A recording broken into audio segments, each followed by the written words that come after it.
가면 갈수록 부담만 되던 건강보험의 부담이 조금은 덜어질 수도 있을 것 같습니다. 5월 21일부터 시행된 따끈따끈한 소식입니다. 앞으로 이것을 신청하시면 건강보험료를 절감할 수 있습니다.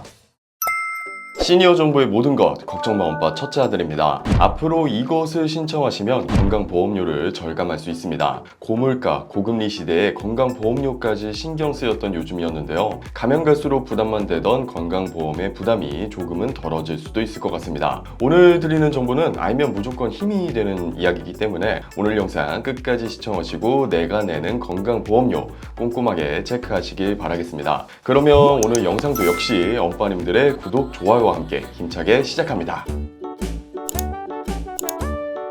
따끈따끈한 소식입니다. 5월 21일부터 시행된 내용인데요. 실거주 목적으로 주택도시 기금에 따른 대출을 받으신 것이 있을 거예요. 대표적으로 디딤돌 대출과 버팀목 대출이 그러한데요. 이 대출에 대해서 건강보험 지역 가입자들은 주택금융부채 공제가 가능해집니다. 주택금융부채 공제는 건강보험 지역 가입자의 부담 완화를 위해서 2022년 9월부터 도입된 제도인데요. 1세대 1주택자 또는 무주택자가 주택 구입이나 임차를 위해서 대출받은 금액을 재산에서 공제해주는 제도입니다. 이게 지금까지 금융기관 등의 대출만 공제가 가능했었는데요. 대다수 분들이 디딤돌, 버팀목 대출을 받으셨단 말이죠. 그런데 그동안 이 부분은 공제를 받지 못했었어요. 그런데 이번 법률 개정에 따라 주택도시기금에 따른 디딤돌, 버팀목 대출 등까지 확대가 되었습니다. 그래서 그동안 공제를 받지 못하신 분들은 올해 11월 20일까지 주택금융부채 공제를 신청하시면 22년 9월 기준으로 소급하여 공제 적용을 받을 수 있으니까요. 꼭 대상자분들은 신청해 보시기 바랍니다. 뿐만 아니라 올해에는 추가적인 공제 소식들이 있었어요. 이번에도 역시 지역 가입자분들을 위한 혜택인데요. 그동안 직장 가입자분들은 소득만을 기준으로 건보료가 책정되었습니다. 그런데 지역 가입자분들의 경우에는 소득은 물론 부동산 같은 재산과 심지어 자동차까지도 기준을 부여하면서 직장 가입자와의 형평성 논란이 끊임없이 제기되었습니다. 특히나 은퇴하신 분들 중에서 지역 가입자로 전환되신 분들이 많을 텐데요. 일정한 소득이 없이 내 집 한 채와 자동차를 소유하고 있다는 것만으로도 건보료가 부과되면서 생계에 상당한 부담이 된 것도 사실입니다. 여기서 놀랄만한 소식은 OECD 선진국 중에서 재산에 건보료를 부과하는 나라는 우리나라와 일본뿐이고 심지어 자동차에 부과했던 나라는 우리나라가 유일했다고 합니다. 어떻게 보면 참 불합리하게 느껴지는 부분인데요. 결국 자동차에 부과되어 온 건강보험료가 폐지되었습니다. 그리고 부동산 같은 재산에 부과할 때 적용되는 공제 금액도 기존 5천만 원에서 1억 원으로 상향 조정됐습니다. 현재 지역 가입자 분들 중에서 자동차나 재산에 관련된 건보료를 내시는 분들이 353만 가구 정도 된다고 하는데요. 이 중에서 95%나 해당하는 333만 가구가 한 달에 2만 5천 원,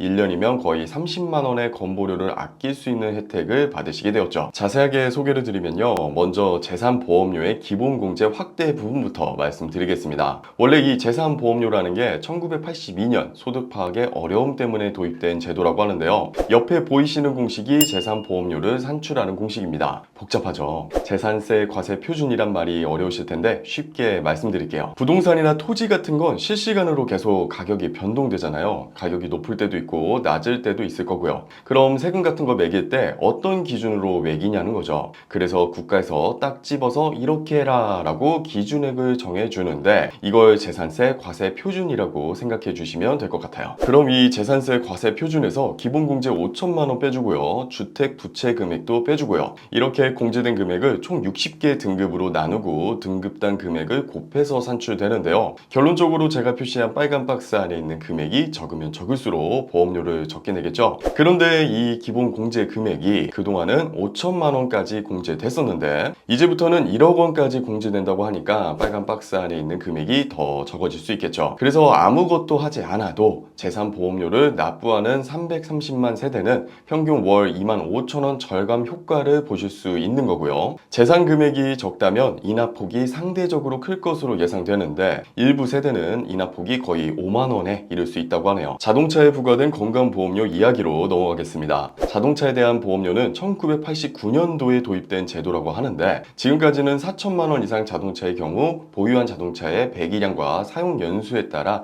등급을 나누 나누고 등급에 따라 금액이 부과되었다고 합니다. 예를 들면 22년식 그랜저의 경우에는 5등급으로 분류가 돼서 월 3만 원 상당의 보험료가 산정되어 왔었죠. 하지만 이제부터는 아예 자동차에 부과되는 건강보험료 자체를 폐지한다고 했으니 그동안 건강보험료 때문에 자동차 종류나 연식을 고민하셨던 분들에게 큰 희소식이 될 수 있을 것 같습니다.